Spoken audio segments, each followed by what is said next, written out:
श्रोता प्रेमियों, मैं राम सागर शास्त्री आप लोगों के समक्ष रखने जा रहा हूं एक प्रसंग। भक्त नरसी। गोस्वामी तुलसीदास जी ने मानस में एक चौपाई लिखी है कि सुखी मीन जहानीर यगाधा और जिमी हरि शरण न एक बाधा। मछली वहीं सुखी रहती है जहां गहरा जल होता है। इसी तरह भक्त भगवान के चरणों में सुखी रहता है। भक्त के काम में कोई बाधा आती नहीं। मैं आज एक ऐसे भक्त की कथा सुनाने जा रहा हूं जिसके सामने बार बार समस्याएं आईं और भगवान ने अपने हाथों से उन समस्याओं का समाधान किया। वह भक्त था नरसी, जिसकी इज्जत बचाने के लिए भगवान बार बार आए हैं। देखिए, नरसी जी का असली नाम नरसिंह था, जो पूर्व जन्म में एक जंगल का सिंह था जिसने मरकर नरसी के रूप में जन्म लिया। एक बार की बात है, एक महात्मा जी करताल बजाते हुए भगवान का भजन गाते हुए जंगल के रास्ते से गुजरे। करताल की आवाज सुनकर एक सिंह जंगल से निकलकर महात्मा जी के आगे खड़ा हो गया। सिंह को देखकर महात्मा जी घबराए। सिंह ने कहा, डरो मत महात्मन, मैं तुम्हें खाऊंगा नहीं। मुझे तुम्हारी करताल की धुन बहुत अच्छी लगती है।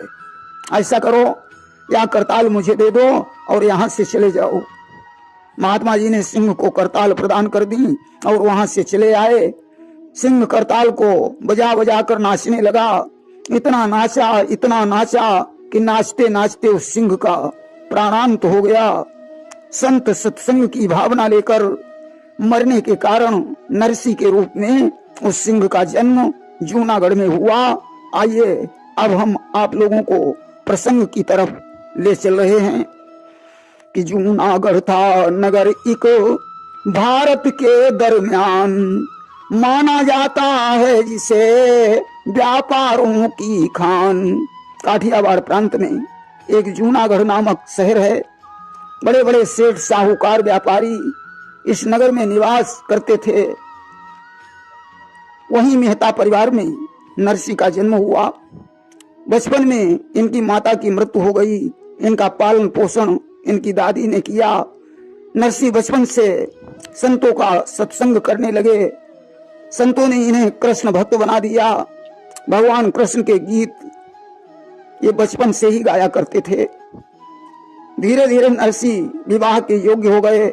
नरसी के बड़े भाई और भौजाई इन्हें ताने देते थे, कोई काम धंधा देखो, साधु सत्संग करने से क्या होगा, अब तो समझदार हो, कल तुम्हारा विवाह होगा, परिवार बनेगा, उसका पालन पोषण कैसे करोगे। नरसी के ऊपर इन सब बातों का कोई प्रभाव नहीं पड़ा। दादी ने सोचा इसका विवाह कर दिया जाए तो खुद अपना परिवार देख लेगा। नरसी का विवाह हो गया। विवाह के बाद दादी का भी निधन हो गया। नरसी ने साधु सत्संग करना नहीं छोड़ा कि सत्संगति में पड़ गया जब वो नरसी साह। धन दौलत से हो गए घर के लोग तबाह। रोज भाई और भौजाई के ताने सुनते हुए भी नरसी के ऊपर कोई प्रभाव नहीं पड़ा। धीरे धीरे इसके 2 बच्चे पैदा हो गए। पुत्र का नाम इन्होंने श्यामल दास और पुत्री का नाम रामा रख दिया। अब तो देवरानी और जेठानी का रोज झगड़ा होने लगा। पत्नी ने कहा, नाथ, साधु सत्संग के साथ साथ कुछ काम धंधा भी देखो, अन्यथा इस घर में गुजारा कैसे हो पाएगा। नरसी पर पत्नी के कहने का कोई भी असर नहीं पड़ा। आखिरकार भैया और भाभी ने इन्हें अलग कर दिया। इनका सहयोग करना भी बंद कर दिया। अब तो बहुत बड़ी समस्या बन गई। दोनों बच्चों का पालन पोषण करना कठिन हो गया। पत्नी ने नरसी को फिर समझाया, स्वामी, बच्चों को पढ़ाना लिखाना, इनका विवाह करना बड़ा कठिन हो जाएगा, मुझे तो ये चिंता खाई जाती है। नरसी ने कहा, प्रिय, मैं जिस नाम में बैठा हूं उसका खेने वाला कृष्ण भगवान है। समुद्र में इतनी ताकत नहीं है कि मेरी नाव को डुबा सके, कि मेरी नैया के प्रभु हैं खिवैया। मुझे तूफान का डर नहीं है, डूब जाए जो किश्ती हमारी, इतना गहरा समंदर नहीं है। एक दिन की बात है, नरसी साधु सत्संग कर रहे थे। पत्नी घड़ा लेकर पानी भरने गई। उसने नरसी से कहा, स्वामी जब तक मैं पानी भरकर लौटूं तब तक आप सत्संग करके घर चले जाना, अन्यथा पानी से भरा हुआ घड़ा मैं आपके सर पर पटक दूंगी। पत्नी पानी भरकर लौट आई। नरसी ने सत्संग करना बंद नहीं किया। पत्नी ने पानी से भरा हुआ घड़ा नरसी जी की खोपड़ी पर पटक दिया और दुखी होकर वापस चली गई। नरसी के सारे कपड़े भीग गए। भगवान की दया से खोपड़ी बच गई। नरसी ने संतों से कहा कि मैंने ये सुना था कि जो गरजते हैं वो बरसते नहीं, परंतु मेरी पत्नी ऐसी निकली जो पहले गरजी और बाद में बरस कर चली गई। धीरे धीरे सज्जनों रामा विवाह के योग्य हो गई। पत्नी को उसके विवाह की चिंता सताने लगी। नरसी ने कहा, ये हमें चिंता नहीं उनकी, उन्हें चिंता हमारी है। हमारी नाव का रक्षक कन्हैया चक्रधारी है। आज सिरसागर में मनसामल के पुत्र के साथ जैसे तैसे रामा का विवाह कर दिया। कि हो गया विवाह जब रामा का, नरसी ने ले बैराग्य लिया, ईश्वर भक्ति पर जोर दिया, माया ममता को त्याग दिया।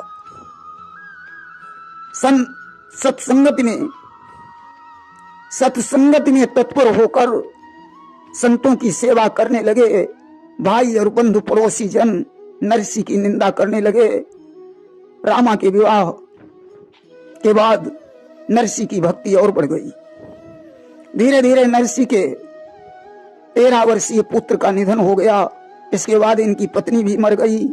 अब तो सच्चा सन्यास बन गया। तुलसीदास जी ने मानस में लिखा कि नारी मरी ग्रह संपत्ति नासी, अमूढ़ मुड़ाई भय सन्यासी। स्त्री मर जाए, संपत्ति नष्ट हो जाए, तभी व्यक्ति सच्चा सन्यासी बनता है। अब तो भाइयों ने इन्हें संपत्ति से बेदखल कर दिया। नरसी जी ने टीले पर झोपड़ी बनाई और उसमें बैठकर भगवान का भजन करने लगे। धीरे धीरे रामा की पुत्री विवाह के योग्य हो गई। उसके विवाह का दिन निश्चित हो गया कि हो गया ब्याह का दिन निश्चित। रामा ने खुशी मनाई है, कंगाल जानकर बाबुल को नहीं भात न्योतने आई है। रामा अपने पिता को कंगाल समझकर भात का न्योता देने नहीं आई। कि रामा की सासुल कहती थी, नरसी तो अब भिखमंगा है, क्या भात पिनाने आएगा जब खुदो भूखा नंगा है। रामा की सास कहती है, नरसी तो भिखारी है, वो क्या भात लेकर आएगा।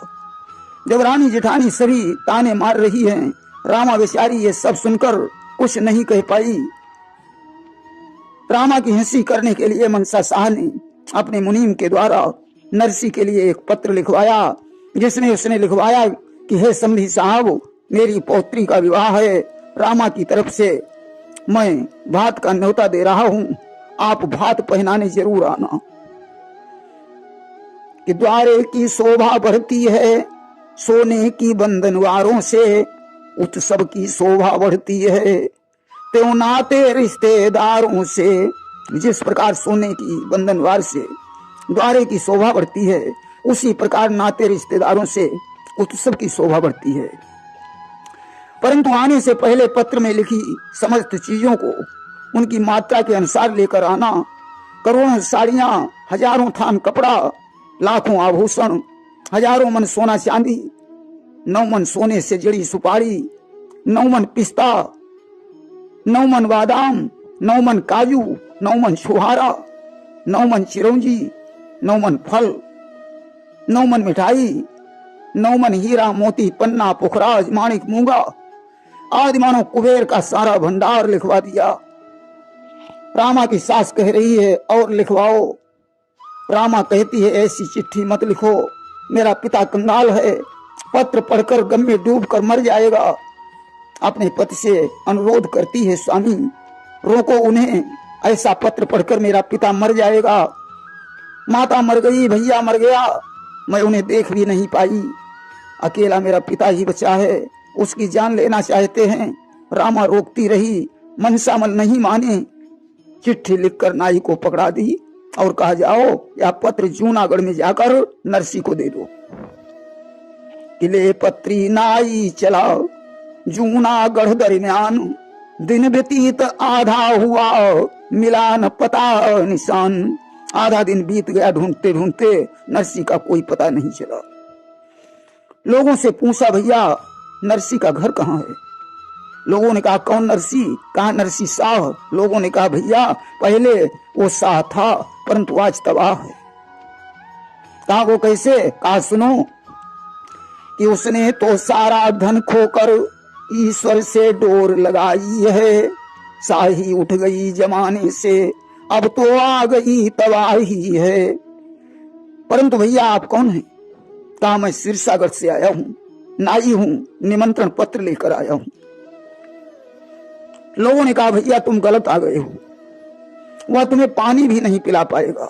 उसके पास खाने के लिए भभूत के अलावा कुछ भी नहीं है कि खाकर भभूत पीकर पानी तुम अपने भवन चले जाना। क्या खातिर की मेहताजी की ने मालिक से अपने बतलाना। वह जो टीले पर झोपड़ी रखी है, जाओ नरसी वहां मिलेगा। नाई झोपड़ी के पास पहुंचा, देखा खंजड़ी करताल झांझ मजीरा चिमटा बज रहा है। नरसी गा रहे कि मिलता है सच्चा सुख केवल भगवान तुम्हारे चरणों में। यह आशा है पल पल छिन छिन रहे ध्यान तुम्हारे चरणों में। आज भगवान का गीत गा रहे। नाई पहुंच गया, जैसे ही मौका मिला उसने नरसी से कहा कि अवसर पा कहने लगा नाई यह फरमान, समधि मनसा शाह ने भेजा है श्रीमान। सिरसागर से आया हूं, आपके समधि मनसा शाह ने ये निमंत्रण पत्र भेजा है। पत्र दे दिया। नरसी पत्र को पढ़कर दुखी हो गया कि सोचने लगा नरसी मन में, क्या आज पास दुखियारे पर मेरा सारा आधार सिर्फ है कृष्ण कन्हैया प्यारे पर। हे प्रभु अब तुम ही जानो, मैं तो आपके सहारे बैठा हूं। विचार करने लगा नाई भूखा होगा।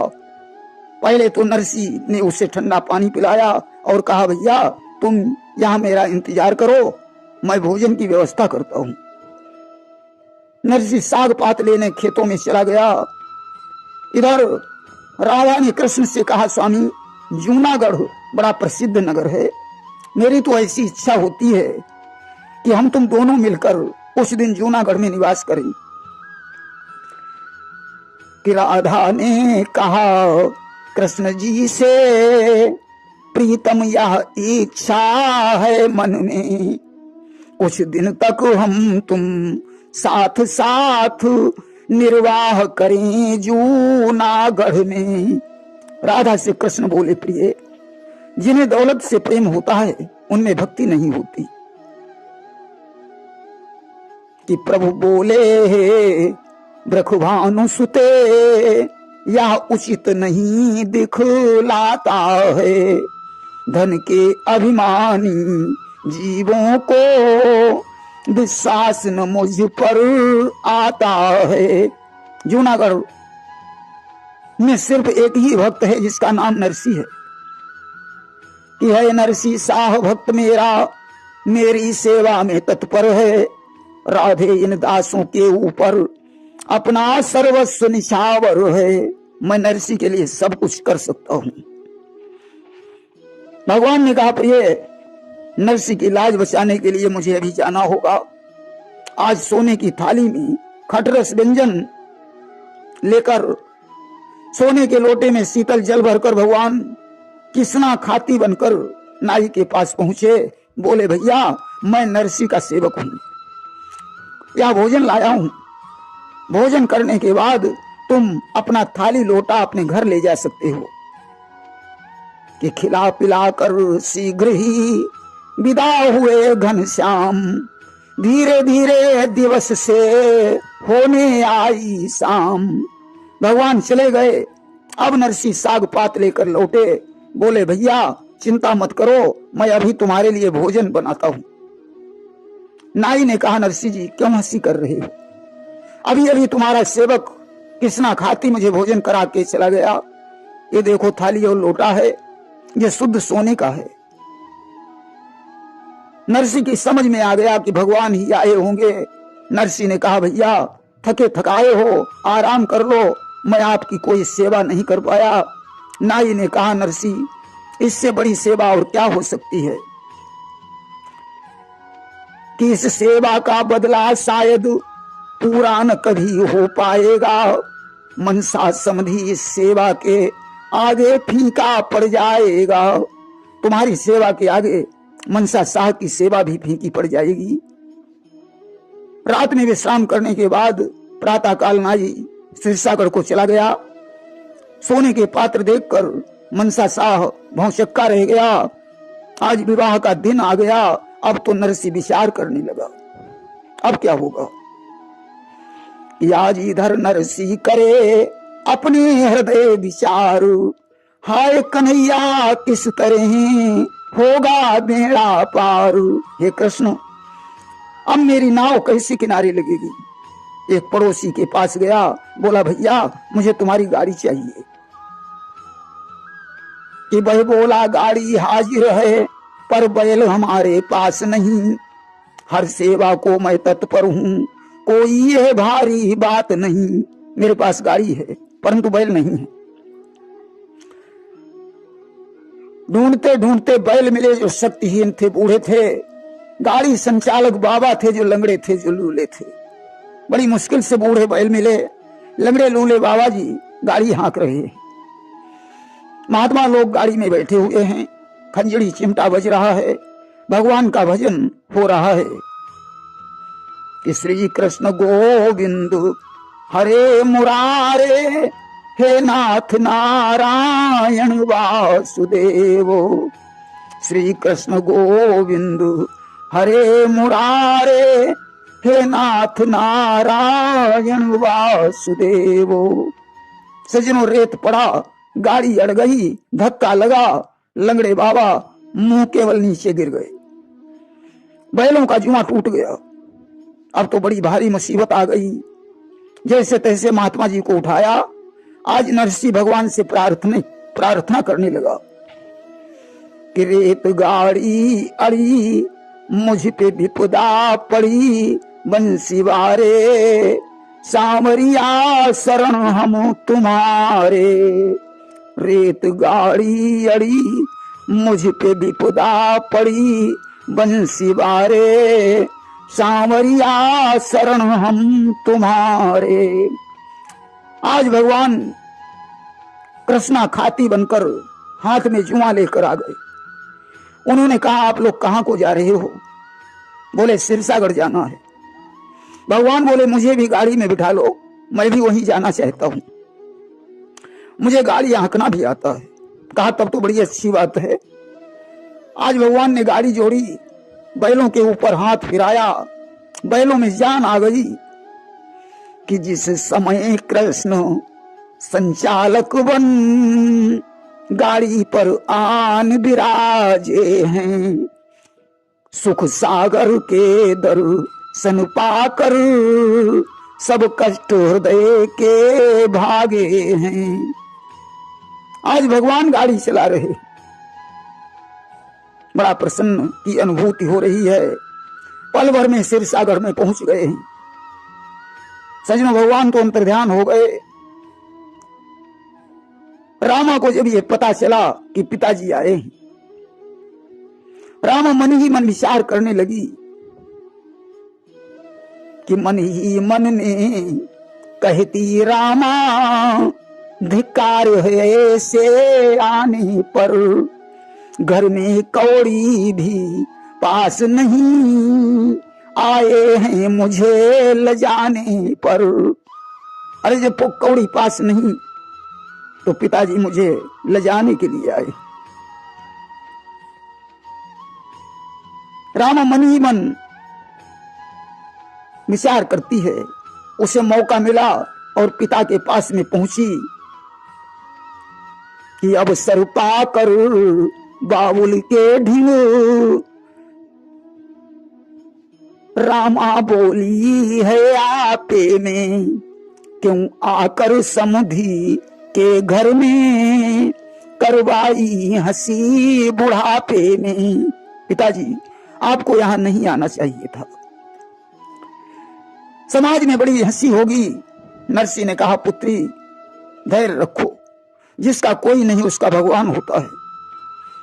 सजनों, आज भगवान को चैन नहीं पड़ा, द्वारिका से भाग खड़े हुए कि आज्ञानुसार सारथी सजा, फौरन तैयार किया रथ को, राधा रुक्मिणी के साथ साथ प्रभु चले शीघ्र सिर सागढ़ को। आज सामलिया शाह बनकर राधा और रुक्मिणी के साथ रथ पर बैठकर भात का सारा सामान लेकर सिरसागढ़ में आ गए। पूर्वासी पूछते हैं, आप कौन हैं? बोले, मैं नरसी का शिष्य हूं, मनसा शाह के घर जाना है। नरसी को एकांत में बुलाकर कहा, चिंता मत करो, मैं तुम्हारे साथ हूं। आज भात मांगने के लिए रामा थाल सजाकर सामलिया शाह के पास पहुंची, मंगल तिलक किया, भगवान ने स्वर्णहार प्रदान किया। सजनों, अब तो भात की तैयारी होने लगी। मनसा से भगवान ने कहा कि अपने नाते रिश्तेदारों, नाई नेगियों और समस्त नगरवासियों को बुला लो, कोई बाकी नहीं बचे, मैं सभी को भात पहनाने आया हूं। रुक्मिणी और राधा ने रामा की पुत्री का अपने हाथों से श्रृंगार किया। भगवान ने मनसा से शाह से कहा, देखो कोई सामान बाकी तो नहीं रहा। सजनों, आज भात पहनाया जाने लगा। नर नारी दौड़ दौड़ कर आते हैं, भगवान सभी को भात पहना रहे। भंडार में कमी नहीं हो रही है। कुबेर की रिद्धियां सिद्धियां वहां भंडार में शामिल हैं कि बन गए रे भतैया घनश्याम, पटापे ठाढ़े बनवारी।